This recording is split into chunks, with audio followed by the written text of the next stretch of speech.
Je n'aurais jamais imaginé qu'une simple rencontre amicale puisse dégénérer en attaque personnelle. Mais ce soir-là, au dîner, c'est pourtant ce qui s'est passé. Julie, une ancienne camarade de classe dont je m'étais éloigné, m'a retrouvé après des mois sans nouvelles et elle a immédiatement cherché à me soutirer des conseils juridiques gratuits pour son entreprise en difficulté.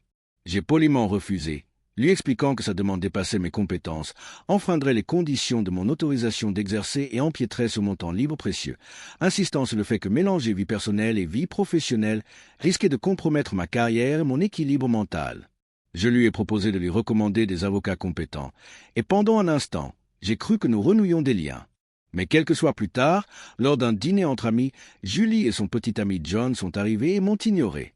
J'ai d'abord fait comme si de rien n'était. Mais une fois assis, John a commencé à faire des remarques désobligeantes sur les avocats, des plaisanteries auxquelles j'ai d'abord ri. Puis la situation a dégénéré. Il m'a accusé d'avoir couché pour réussir, m'a traité de personne sans scrupules et avide, et s'est moqué de moi parce que je ne les aidais pas avec leurs simples problèmes juridiques. J'étais mortifié, je me sentais insignifiante et j'ai fini par m'éclipser pour pleurer. De retour à table, John m'a reproché de manquer d'humour, et le lendemain matin, j'ai été inondé de messages menaçants de sa part et de celle de Julie.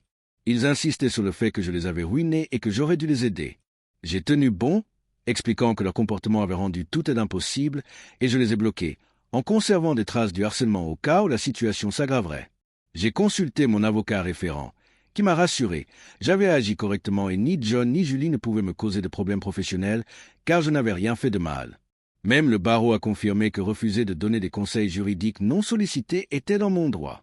Des amis m'ont dit que cette explosion de colère au dîner avait choqué tout le monde, car John avait toujours paru charmant et Julie l'avait tellement encensé qu'il semblait intouchable. Cet épisode a révélé le côté toxique de leur relation et leur sentiment de supériorité. Bien que je sois désolé pour leurs difficultés professionnelles, je ne peux tout simplement pas les aider sans mettre en péril ma propre carrière et mon bien-être. Toute cette épreuve m'a appris une leçon douloureuse. Un ami qui ne vous contacte que lorsqu'il a besoin de quelque chose n'est pas un véritable ami. La trahison est d'autant plus blessante que j'ai tant fait pour lui. L'aider à déménager, lui fournir des références, le mettre en relation avec des clients et être présent dans les moments importants de sa vie. À l'inverse, une autre histoire concerne mon mari, qui a entamé un master et s'est lié d'amitié avec une collègue. Elle lui envoie constamment des messages et il parle souvent en termes élogieux d'elle, ce qui a d'abord suscité chez moi un sentiment d'insécurité. Je sais que la loyauté de mon mari est inébranlable et il a été transparent quant à leurs échanges, me proposant même de lire leurs messages, ce que j'ai refusé. Ce n'est pas la méfiance qui me préoccupe, mais plutôt l'intensité et la fréquence de leurs interactions.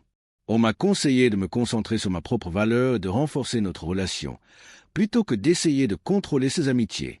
Depuis, nous nous efforçons d'investir davantage dans notre mariage, en programmant des soirées en amoureux chaque semaine, en partageant des activités et en créant des rituels pour renforcer notre lien, en dehors des contraintes du quotidien. En rencontrant récemment sa nouvelle amie, j'ai réalisé qu'elle était vraiment gentille, respectueuse et qu'elle partageait nos intérêts sans aucune intention déplacée, ce qui a apaisé mes inquiétudes.